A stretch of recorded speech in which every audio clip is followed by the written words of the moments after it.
a landmark day in history. This moment is your moment. It belongs to you. Donald J. Trump is sworn in as the 45th President of the United States. As the Obamas leave town, a new era in Washington. So help me God. So help me God. We have complete coverage of President Trump's inauguration from the church service this morning to the religious leaders' speeches and the inaugural parade, plus a preview of the first 100 days, including how the issues of life and religious liberty will be addressed. This is a special edition of EWTN News Nightly for Friday, January 20th, 2017.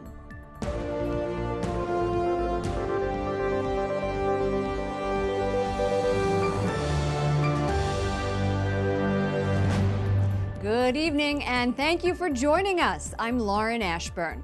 Pledging to empower America's forgotten men and women, Donald Trump is sworn in as the 45th President of the United States. The unorthodox politician and the GOP Congress are charting a newly conservative course for the nation.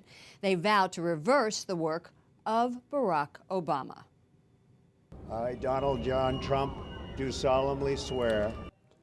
Chief Justice John Roberts delivered the oath of office to the new president, who placed his hand on two Bibles, including a family Bible and one used by President Lincoln. Trump then used the inaugural address to speak directly to people across the country, vowing to give them control of the government. At the center of this movement is a crucial conviction that a nation exists to serve its citizens. Trump says his election will lead to a new national pride that will, quote, heal our divisions. In his first speech to the nation, Trump said he will govern the country by putting America first. He says that under his leadership, the United States will start winning like never before. Wyatt Goolsbee has more on President Trump's inaugural address from just outside the White House. Wyatt. Lauren, aides say the president was personally invested in crafting his inaugural address. Trump's first words as commander-in-chief were both patriotic and populist in nature. He talked about bringing back jobs, stirring up support for America, and defending our borders. President Trump's day began with prayer at a service at St. John's Episcopal Church. New York's Cardinal Timothy Dolan was the first to offer an invocation, one of 6 faith leaders taking part. Give us wisdom, for we are your servants, weak and short-lived, lacking in comprehension of judgment and of laws. After the 35-word oath, So help me God. So help me God. Congratulations, Mr. President. President Trump delivered a 16-minute speech. From this day forward, it's going to be only America first. America first. He focused on the people, ripped into Washington's longtime leaders, and promised to deliver on campaign promises. We will bring back our jobs. We will bring back our borders. We will bring back our wealth. And we will bring back our dreams. And Trump did not shy away from referencing faith. And whether a child is born in the urban sprawl of Detroit or the windswept plains of Nebraska, they look up at the same night sky, they fill their heart with the same dreams, and they are infused with the breath of life by the same almighty Creator. At 70, he's the oldest person to be sworn in as president, but he's not the first one to touch on faith. This idea of coming together under God's blessings has really gone on for many years, some presidents more so than others. The president ended on a familiar phrase. And yes, together, we will make America great again. Thank you, God bless you, and God bless America. The president also said the time for empty talk is over. Now arrives the hour of action. And that action came right away. At the Capitol, Donald Trump signed a number of documents formally nominating his cabinet members. Lauren? Why, we are hearing a lot of noise where you are. I heard Trump, Trump, Trump. What's going on behind you? Well, they are finishing up the inauguration parade and now getting to what they call the military review. Right behind me, you'll notice the presidential stand. A number of his cabinet nominees, by the way, are here behind me, and they are watching the conclusion of the parade. So in that sense, they are following the tradition. And later on tonight, Donald Trump and Vice President Mike Pence will attend a number of balls here in Washington, D.C. I know the schedule must be grueling for them. And tomorrow it's the prayer service, is that right? Yes, tomorrow morning Donald Trump will go to the National Cathedral. That's an Episcopalian church here in Washington, D.C., and he will be joined with more than a dozen religious leaders from different faiths and denominations. And so we talked about the role of prayer at his speech. He's certainly following that once again with another tradition. Lauren? Wyatt Goolsby, thank you so much. Get out of the cold and come back to the studio. Thanks, Lauren. Will do. Pope Francis sends a message to President Trump saying, under your leadership, may America's stature continue to be measured above all by its concern for the poor, the outcast, and those in need who, like Lazarus, stand before our door. Mike Pence becomes the 48th Vice President of the United States. He took the oath of office just before Donald Trump. I, Michael Richard Pence, do solemnly swear that I will support and defend the Constitution of the United States. that I will support and defend the Constitution of the United States. Supreme Court Justice Clarence Thomas administered the oath of office to Pence, who placed his hand on Ronald Reagan's family Bible. Pence previously served as a congressman and governor of Indiana. After the inauguration, the president attended a luncheon where he dined with lawmakers. Capitol Hill correspondent Jason Calvi caught up with Republican and Democratic leaders who talked about the role of faith at the inauguration. Jason. Lauren, during that congressional lunch, Trump shook hands with Hillary Clinton and said he was honored she was there. Clinton herself got a standing ovation. And as lawmakers mulled over Trump's address, pro-lifers were happy with what they heard. A warm welcome from lawmakers during a lunch in the Capitol. Former campaign rival Senator Lindsey Graham wants the president to be tough on terrorism. If that's a new form of Ronald Reagan peace through strength, where we reset the world and, lead from the front, not from behind, then it'll work. If America first is the 1930s isolationism, the world will continue to deteriorate. Pro-life Senator Mike Lee of Utah is on Trump's list of possible Supreme Court nominees. By talking basically about restoring federalism and separation of powers. Power has been taken away from the people and moved to Washington. Within Washington, it's been handed over to unelected, unaccountable bureaucrats. Representative Joaquin Castro, a Democrat from Texas, is not as optimistic. He believes the speech was dark, but identifies common ground like infrastructure, criminal justice, and paid maternity leave. Many of the prayers were beautiful. It's in that spirit that I hope that the new president works, rather than dividing people. I think it's fantastic that he's talking about God. Representative Sean Duffy is happy Trump referenced God as the author of all life. All children, whether born or still in the womb, to remember them and remember that from the stage, I think was very powerful.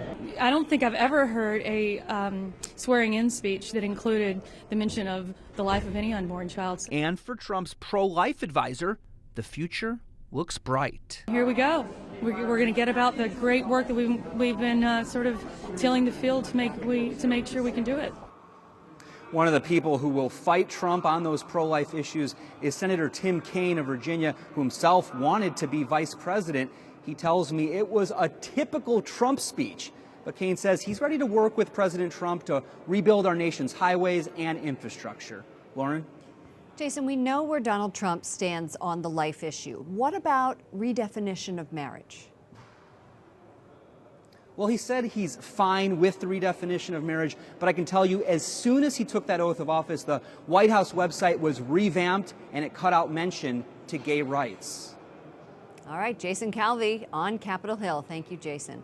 Donald Trump will need to work closely with Congress to tackle his big agenda.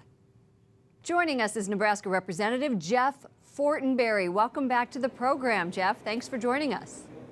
You're welcome. Good to talk to you. As a Catholic, what did you think of President Trump's speech? Well, I thought the speech was quite powerful in the sense that he spoke directly to the people about the people's needs. Really, the underlying dynamic of this entire election was that a large majority of people in the country feel left out of the current political, economic, and cultural settlement. They feel very vulnerable because the systems that are designed to protect people, whether they're economic or political, have left so many people behind. So he spoke directly to that. And in terms of the sense of justice, I thought it was replete with that thematic. There was also an undertone, even though he wasn't quite as overt about it as I had hoped. There was an undertone of unity, kind of hinting that, look, the system has broken, but no one will be left behind. So indirectly, he came at the theme of unity, and I think those were important thematics. I watched from not very far away. President Obama and Vice President Biden never clapped. It was very clear, at least to me, about the bipartisan nature of it. He made a lot of promises. He said the time for empty talk is over. Now arrives the hour of action. What kind of legislative action do you think we can expect? Well, to be honest with you, those words, as well as the whole context of the speech, were frankly a rejection of both the Obama and Bush doctrines. The Obama doctrine, kind of a technocratic progressivism as a theory, as a philosophy. The Bush doctrine that we are going to embrace a kind of freewheeling capitalism, a globalized industrial system. President Trump completely rejected those paradigms and said, we are starting over and putting America first. Those thematics will very much appeal. So it did not have a lot of bipartisan characteristic to it, either for Democrats or past Republicans. But at the same time, I think it's evidence of what has happened. The Democrat, the Republican, and the media's playbooks are all shattered now because of the way in which he approached this election and the way in which he's likely to govern. Right. There's going to be a torrent probably of executive orders, if we could, right quick, that are going to overturn a few things, and then we've got a lot of work to do to create an interdependency as a Congress with the new president. He spoke of God and faith, but it wasn't central to his address. What do you think that signals for his commitment and the White House's commitment to religious freedom and other issues important to Catholics? Well, I did see Cardinal Dolan before the speech, and of course he read from the scriptures, and you had an evangelical pastor, you had a rabbi, and then two other persons from more mainline Protestant denominations. So it was bookended by religious thematics, and I thought that's important as part of the American experience. Donald Trump himself perhaps hasn't had as robust of a religious experience, upbringing, or depth of plowing and understanding into that. But there's some sensitivity to it in that he ended his inauguration with 6 ministers of the word. So I thought that signaled something. He might not be personally, overtly wearing that on his sleeve and comfortable with it, but he wanted to project that to our country. And he brought it into the ceremony. Nebraska Representative Jeff Fortenberry, thank you for joining us. Good to see you. Thank you. Protesters tried to disrupt today's inauguration. Some blocked security checkpoints. Others stood face to face with police. Protesters held signs representing a variety of causes, everything from free Palestine to climate justice. Officers used pepper spray to push back protesters who denounced capitalism and broke business windows near the inaugural parade route. About 100 people were arrested. Another big demonstration is planned tomorrow. That's the March on Washington, the Women's March. D.C. Homeland Security Director says 1,800 charter buses have registered to park in the city, which could mean nearly 100,000 people coming in just by bus. The march has a pro-abortion platform, and at least one pro-life group was kicked off of the sponsorship list. Still, pro-life women do plan to attend the event. Really, the goal is to witness to all of those women, the 100,000 plus women who are coming in, how the abortion industry is preying off them. It's not only killing our children, but it's hurting women. And this is just proof positive with Planned Parenthood, funding this and now being a major sponsor of how the abortion industry has really bought out any discussion in our country about women's rights. The afternoon ended with the traditional inaugural parade today from the Capitol to the White House. And the new First Family led the way down Pennsylvania Avenue. The president, First Lady, and son Barron got out of the Beast to greet the crowd. Hundreds of police officers lined both sides of the street as people gathered along the route. In just a little bit, we will have the story of one group that marched who are helping families of fallen troops. Coming up, ambitious agenda. Donald Trump reveals part of his plan for his first 100 days in office. And mixed reaction from overseas. Mary Shovlin will report from Rome on America's new president.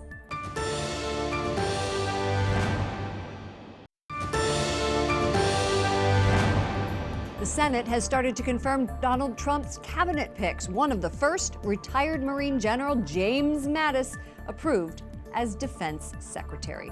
And President Trump's first 100 days could usher in big policy changes. He previously said on day one he would push for congressional term limits, impose a hiring freeze for federal workers, and begin removing criminals who are in this country illegally. Trump also wants to withdraw from the TPP, the Trans-Pacific Partnership trade deal, and renegotiate NAFTA. Joining us now is Alfonso Aguilar, president of the Latino Partnership for Conservative Principles, and Star Parker, president of the Center for Urban Renewal and Education. Welcome both to our inauguration special. Thanks for being here. Thank you for having us.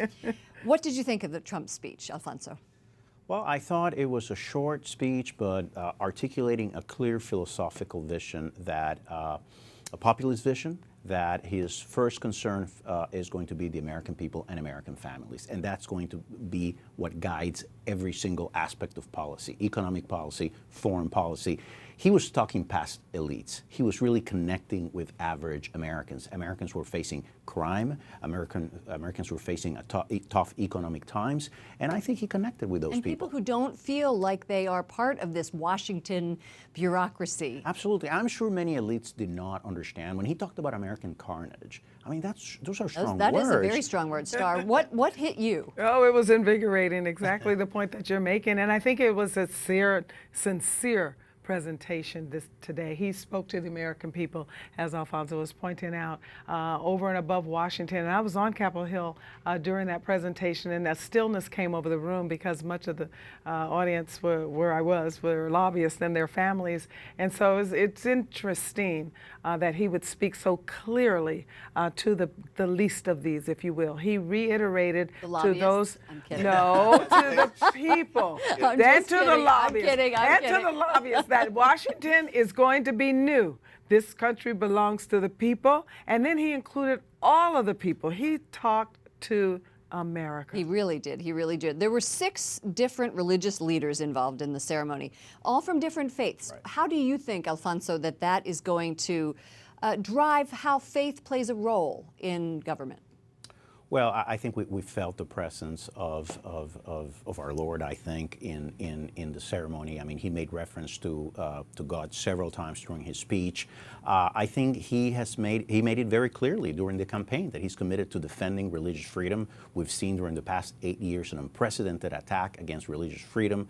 So we're very happy his commitment to appoint judges and justices to the Supreme Court that are going to defend that first and most important right. Do you think faith will play a larger part in this administration? Oh, it has to. Our country is very divided on some real fundamental issues of who we are going to be. And since our nation was founded in a Judeo-Christian heritage, it's a must. In fact, I'm like, okay, I must have missed something about different faiths. I know that he had the Catholic and the Protestant and the Evangelical, but that's one faith to me, that we're all Christians. And I think that there was a sigh of relief to people like Little Sisters of the Poor and many of the bakers and the florists around the country that are saying, what is going on? Or someone like even Kim Burrell, whose life began to unravel just because she preached in her church against certain behaviors. So I'm thinking that many people are very optimistic, and so am I. We have just a little bit of time. I want to know what you both would like Donald Trump to prioritize. Number 1 priority. Alfonso.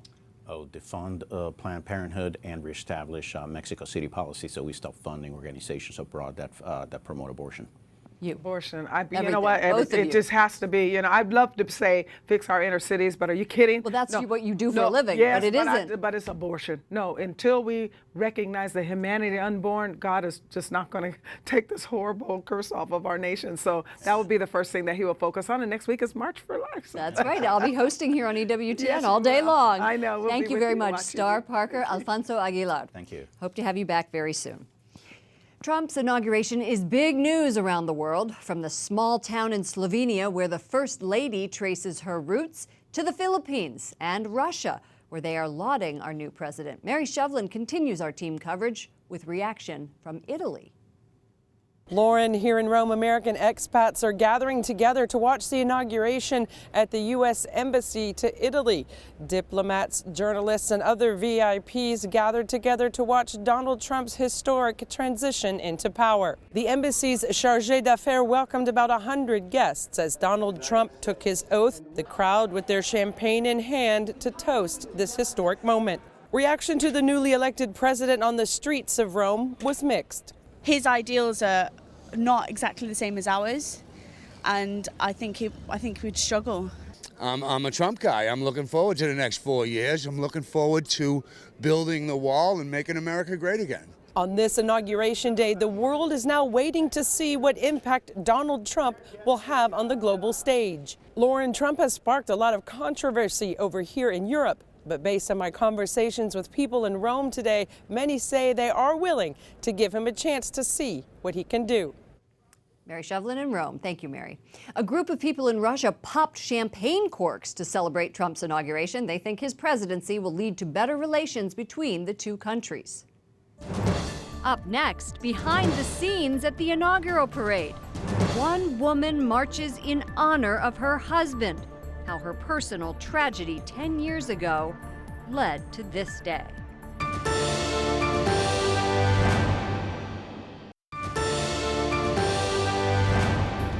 An annual period of prayer and action begins tomorrow. 9 Days for Life is designed to seek the end of abortion by cherishing the gift of life.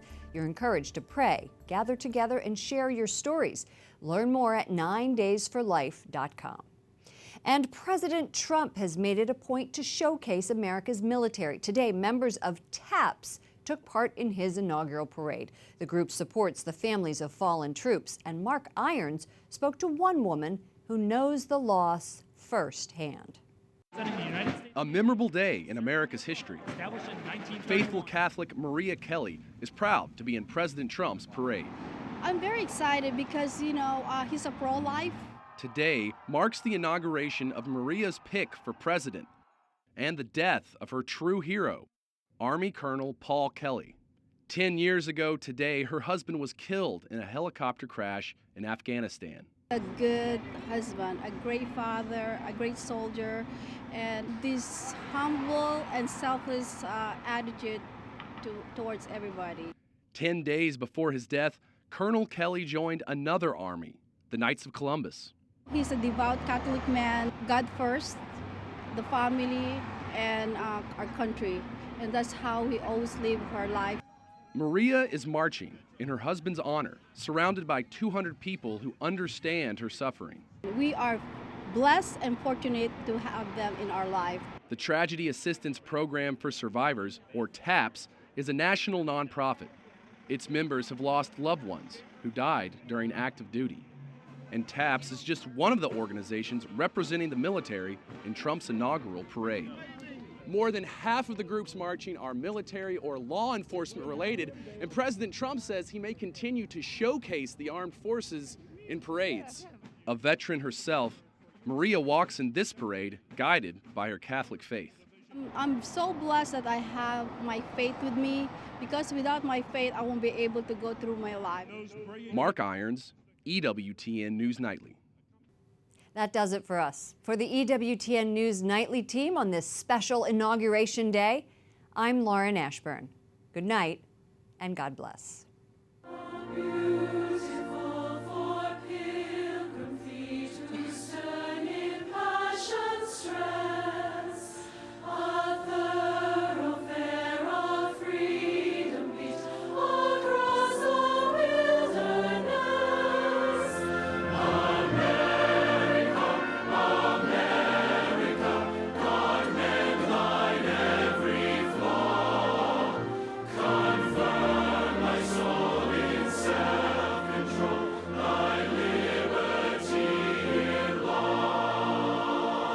So help me God. So help me God. Congratulations, Mr. President.